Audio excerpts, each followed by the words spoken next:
So what is all the hoopla about battery storage? You and I have an insatiable appetite for electricity.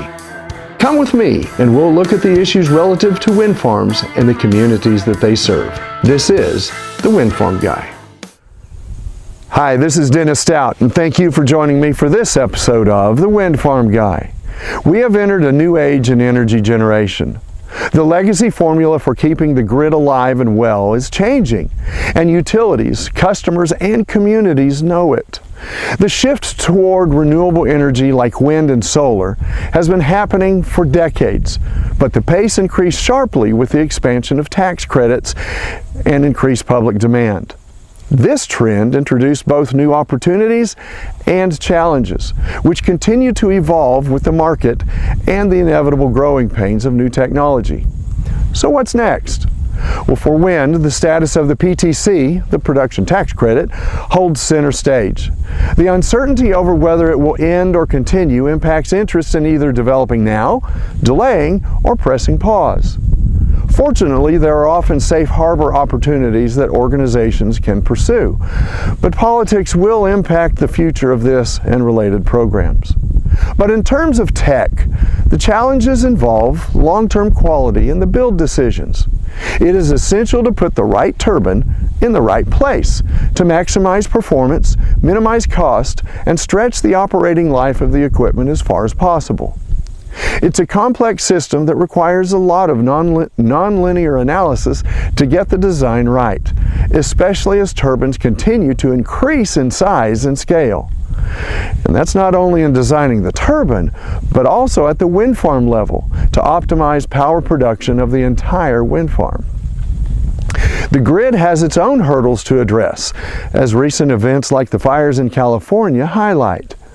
But in regard to intermittent renewable energy that generates only when the wind blows and the sun shines, there are concerns about maintaining grid stability with increasing numbers of wind and solar farms coming online. Developers want to build the assets, and more customers want to buy power from renewable energy sources. But there needs to be capacity on the power grid to accept and deliver the power to the customers. It's tricky from the utility side to get all of the wind and solar farms energized and interconnected. A critical part of this equation is energy storage. Many projects coming through the pipeline today have some sort of hybrid system that uses batteries for storage alongside solar or wind to maximize load stability and generation. With energy storage, the major concern is baseload power. This is usually coal-fired generation plants, natural gas plants, or nuclear plants. Conventionally, these are almost always operating, but with solar and wind, you can only operate at certain times.